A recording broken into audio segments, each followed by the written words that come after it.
Ladies and gentlemen, welcome to Chanel Jasmine, the best novel Chanel for romantic stories. Hai guys, selamat datang di channel Jasmine, channel terbaik untuk menyimak novel-novel romantis. Mohon dukung channel ini dengan subscribe, like dan share video-video yang ada di channel ini. Terima kasih.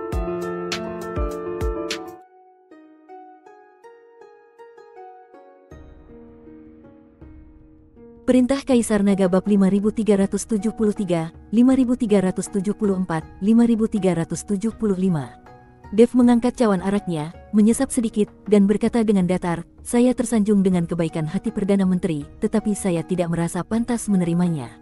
Saya ingin tahu, selain untuk menjalin persahabatan, ada urusan apa lagi Perdana Menteri mengundang saya kemari hari ini?"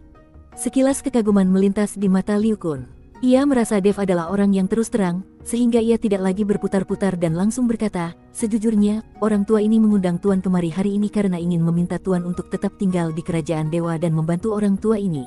Membantu Perdana Menteri. Dev berpura-pura terkejut. Paduka Raja sudah berniat meminta saya membantu penyelidikan lonceng kuil Leiyin. Jika saya membantu Perdana Menteri, bukankah itu berarti saya menentang kehendak Paduka Raja? Paduka Raja memang baik hati, tetapi terkadang terlalu peragu dan lamban dalam mengambil keputusan. Nada bicara Liu Kun mengandung sedikit rasa jijik. Saat ini kerajaan dewa sedang menghadapi masalah internal dan eksternal, lonceng kuil Leiyin telah dicuri, roh iblis akan segera terbebas, dan kuil suci juga mengincar dengan tamak. Hanya orang tua ini yang mampu menstabilkan situasi. Jika Tuan Chen bersedia membantu saya, setelah saya berhasil mengendalikan kekuasaan kerajaan dewa, saya pasti akan menganugerahi Tuan gelar Panglima Besar Pelindung Negara, menghadiahkan tanah subur yang sangat luas, dan batu abadi yang tak terhitung jumlahnya. Adapun sumber daya kultivasi yang dibutuhkan oleh garis keturunan naga emas, orang tua ini juga pasti akan menyediakannya dengan sekuat tenaga. Sampai di sini, tatapan Liu Kun jatuh pada kantong penyimpanan di pinggang Dev, dan sebersit ketamakan melintas di matanya. "Saya dengar Tuan memiliki sebuah pedang pusaka bernama Pedang Pembunuh Naga. Jika Tuan bersedia meminjamkan pedang pembunuh naga kepada saya untuk dilihat, saya bahkan akan menyerahkan sebagian wewenang militer dari Legiun Penjaga Negara untuk Tuan kelola." Dev tertawa dingin dalam hati, akhirnya ia mengerti tujuan Liu Kun tidak hanya ingin menariknya ke pihaknya, tetapi juga menginginkan pedang pembunuh naga miliknya, bahkan mungkin ingin memanfaatkan garis keturunan naga emasnya untuk kepentingan pribadi. Ia meletakkan cawan araknya, nadanya menjadi sedingin es. "Saya menghargai niat baik Perdana Menteri, tetapi saya menjalin hubungan kerja sama dengan kerajaan dewa, bukan menjadi bawahan siapapun. Pedang pembunuh naga adalah pedang pribadi saya dan tidak pernah dipinjamkan kepada orang luar." Mohon Perdana Menteri menarik kembali perkataan ini. Senyum di wajah Liu Kun seketika lenyap, tatapan matanya menjadi suram. "Apakah Tuan Chen tidak menghargai saya? Saya mengundang Anda dengan niat baik, tetapi Anda begitu tidak tahu diuntung." "Bukan saya tidak tahu diuntung, hanya saja prinsip yang berbeda membuat kita tidak bisa bekerja sama." Dev berdiri. "Karena pembicaraan kita tidak sejalan, saya permisi undur diri. Ingin pergi." Liu Kun menggebrak meja batu dengan keras. Para kultivator berpakaian hitam di luar paviliun seketika mengepung mereka, aura mereka mengunci Dev. "Tuan Chen, orang tua ini akan memberimu satu kesempatan terakhir, pilih tetap di sini untuk membantuku, atau jangan salahkan orang tua ini karena bertindak kejam." "Bertindak kejam?" Dev mendengus. "Apakah Perdana Menteri berpikir bisa menahanku hanya dengan orang-orang ini? Orang tua ini tahu kekuatanmu sangat hebat, bahkan Aolai bukanlah tandinganmu," ujar Liu Kun dengan nada sinis yang dingin. "Tetapi apakah kau pikir orang tua ini hanya akan mengirim mereka? Sejujurnya, aku mengundangmu kemari hari ini adalah untuk pedang pembunuh naga dan jiwa suci naga emas milikmu. Selama aku mendapatkan jiwa sucimu dan memurnikan garis keturunan naga emasmu, kekuatanku pasti akan meningkat pesat. Pada saat itu, seluruh kerajaan dewa akan berada di bawah kendaliku." Begitu suaranya jatuh, sebuah tirai cahaya formasi sihir raksasa tiba-tiba menyala di sekitar paviliun pemandang bulan, menyelimuti seluruh paviliun di dalamnya. Saat formasi itu berputar, simbol-simbol mantra berwarna hitam yang tak terhitung jumlahnya muncul, memancarkan aura yang suram dan aneh, yang ternyata mampu menekan aliran energi spiritual seorang kultivator. Ini adalah formasi pengunci roh, yang khusus digunakan untuk menekan energi spiritual para pendekar kuat. Liu Kun tertawa penuh kemenangan. "Tuan Chen, meskipun kau memiliki garis keturunan naga emas, di dalam formasi pengunci roh ini kau bahkan tidak akan bisa mengerahkan 30% dari kekuatanmu. Jika kau bijaksana, serahkan pedang pembunuh naga dan jiwa sucimu dengan patuh, mungkin aku masih bisa menyisakan jasadmu utuh." Tatapan Dev menjadi dingin. Dengan satu gerakan membalik tangan kanannya, pedang pembunuh naga muncul di tangannya. Cahaya petir keperakan berkilat saat ia menebas ke arah para kultivator berpakaian hitam di sekelilingnya. Namun, tekanan dari formasi itu memang sangat kuat. Aliran energi spiritual di dalam tubuhnya menjadi lambat dan terhambat, dan kekuatan pedang pembunuh naga juga jauh berkurang. "Hentikan dia!" teriak Liu Kun. Para kultivator berpakaian hitam serempak menyerang. Berbagai macam pusaka sihir dan jurus sakti melesat ke arah Dev. Seorang kultivator tingkat ke-8 alam dewa bumi yang memegang kapak raksasa, menebaskan seberkas sinar kapak keemasan yang mengarah lurus ke atas kepala Dev, sementara kultivator lain melemparkan sebuah jaring hitam besar, mencoba untuk menjerat Dev. Dev mengelak dengan gesit untuk menghindari sinar kapak, dan pada saat yang sama mengayunkan pedang pembunuh naga, menebas putus jaring hitam besar itu. Namun, tepat pada saat itu, seorang kultivator yang bersembunyi di kegelapan tiba-tiba menembakkan sebatang anak panah rahasia yang telah dilumuri racun, melesat lurus ke arah punggung Dev. Awas! Saat Dev menyadarinya, sudah terlambat untuk menghindar. Ia hanya bisa mengerahkan energi spiritualnya untuk melindungi punggungnya. Anak panah itu menghantam perisai energi spiritual dan mengeluarkan suara "puff". Meskipun tidak melukai Dev, racun pada anak panah itu meresap masuk ke dalam tubuhnya melalui energi spiritual, menyebabkan meridiannya terasa nyeri menyengat. "Hahaha, Tuan Chen, racun pengikis roh ini khusus dirancang untuk mengikis energi spiritual seorang kultivator. Dalam waktu kurang dari 1 jam, kau akan kehilangan seluruh energimu dan hanya bisa pasrah dibantai." Liu Kun tertawa terbahak-bahak. Raut wajah Dev sedikit berubah. Ia bisa merasakan energi spiritual di dalam tubuhnya perlahan-lahan dikikis oleh racun. Ia tahu ia tidak bisa bertarung lama dan harus segera menerobos formasi sihir ini untuk melarikan diri. Ia menarik napas dalam-dalam dan dengan paksa mengerahkan energi spiritual di dalam tubuhnya. Seketika, energi spiritual di dalam tubuh Dev meledak keluar. "Hancurkan!" Dev berteriak keras. Pedang pembunuh naga miliknya menebaskan seberkas cahaya petir perak raksasa ke arah tirai cahaya formasi sihir. Boom! Cahaya petir itu berbenturan dengan tirai cahaya, menyebabkan tirai itu bergetar hebat dan memunculkan sebuah retakan. Melihat hal ini, Liu Kun sangat terkejut dan segera mengerahkan energi spiritualnya untuk memperkuat formasi. "Cepat, bunuh dia. Jangan biarkan dia kabur." Para kultivator berpakaian hitam menyerang dengan membabi buta. Dev menjadi kewalahan menangkis serangan, dan beberapa luka mulai muncul di tubuhnya. Namun, dengan mengandalkan kekuatan kekacauan dan fisik tangguh dari garis keturunan naga emasnya, ia berhasil menahan serangan-serangan itu dan sekali lagi mengayunkan pedangnya ke arah retakan pada tirai cahaya. Krak! Tirai cahaya itu akhirnya pecah berkeping-keping. Formasi pengunci roh telah dihancurkan. Dev memanfaatkan kesempatan itu, dengan satu gerakan gesit, ia melesat keluar dari paviliun pemandang bulan dan kabur ke arah luar kediaman Perdana Menteri. "Kejar! Pastikan kalian menangkapnya kembali." Liu Kun meraung marah, secara pribadi memimpin para kultivator berpakaian hitam untuk mengejarnya. Dev melesat keluar dari kediaman Perdana Menteri dan terus melarikan diri menuju gerbang luar ibu kota. Racun pengikis roh di dalam tubuhnya terus menyebar, membuat energi spiritualnya semakin lemah. Di belakangnya, Liu Kun dan para kultivator berpakaian hitam terus mengejar tanpa henti, dan jarak di antara mereka semakin dekat. Dev harus mencari tempat yang aman untuk bisa tenang dan menggunakan jurus konsentrasi hati untuk memurnikan racun mematikan itu. "Dev, kau tidak akan bisa lari. Menyerahlah dengan patuh." Suara Liu Kun terdengar dari belakang, diiringi seringai kejam yang penuh kemenangan. Dev mengertakkan gigi, tidak berani menoleh ke belakang, dan hanya bisa mati-matian mengerahkan kekuatan kekacauan untuk mempertahankan kecepatannya. Ia tahu, sekali ia tertangkap, dengan kondisinya saat ini, ia sama sekali bukan tandingan Liu Kun. Tingkat kultivasi Liu Kun berada di alam dewa manusia, hanya 1 tingkat di bawah Wu Hao di kerajaan dewa. Jika bukan karena serangan diam-diam menggunakan formasi pengunci roh dan racun pengikis roh tadi, Dev belum tentu akan kalah. Tetapi saat ini, ia telah diracuni dan energi spiritualnya rusak, membuatnya sama sekali bukan lawan Liu Kun.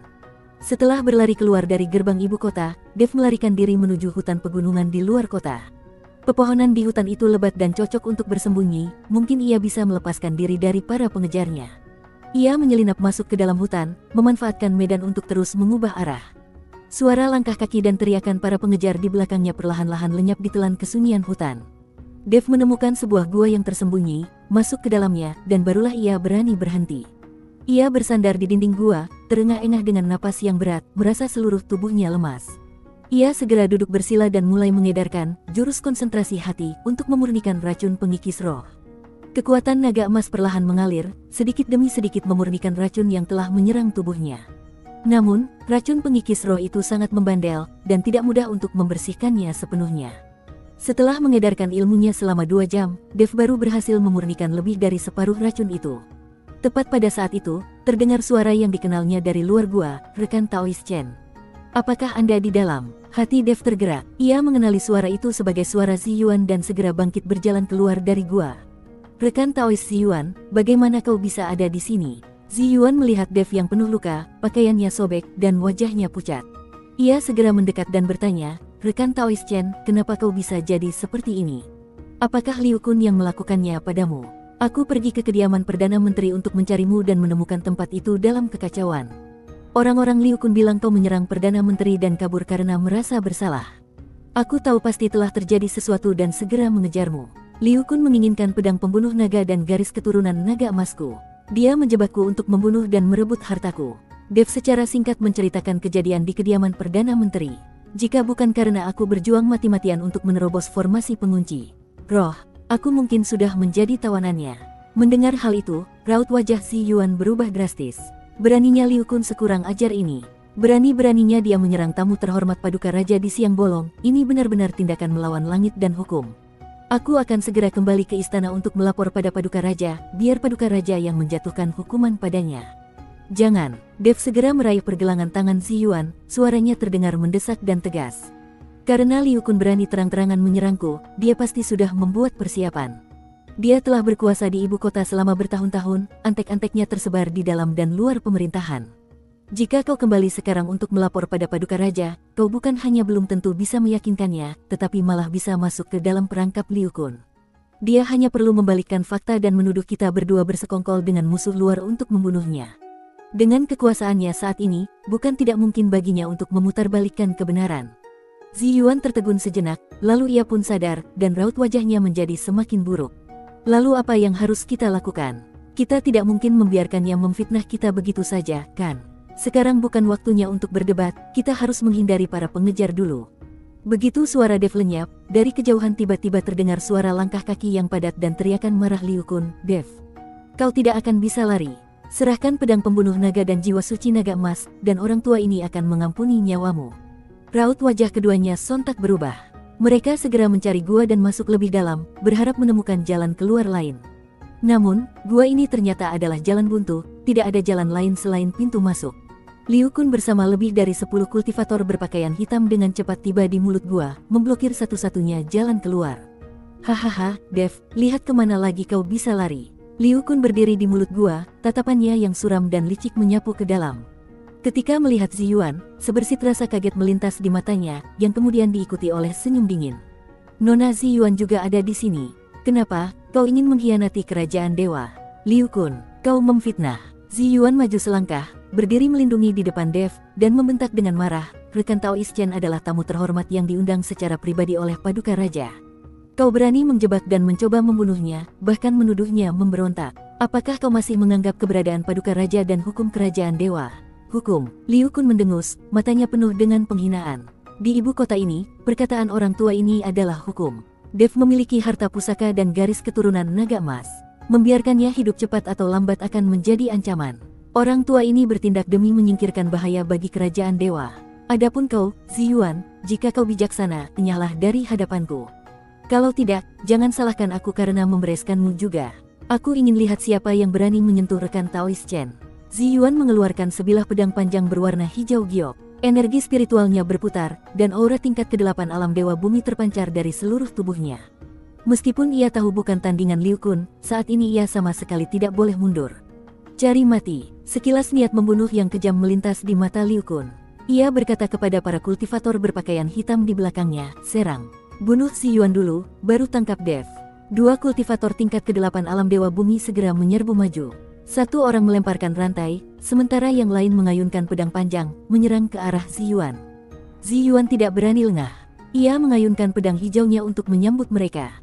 Cahaya pedang berkilauan saat ia bertarung melawan keduanya. Meskipun tingkat kultivasinya tinggi, menghadapi kepungan 2 kultivator dengan tingkat yang sama, ia dengan cepat mulai terdesak. Sementara itu, Liu Kun mengunci pandangannya pada Dev. Dengan satu gerakan, ia melesat ke arahnya.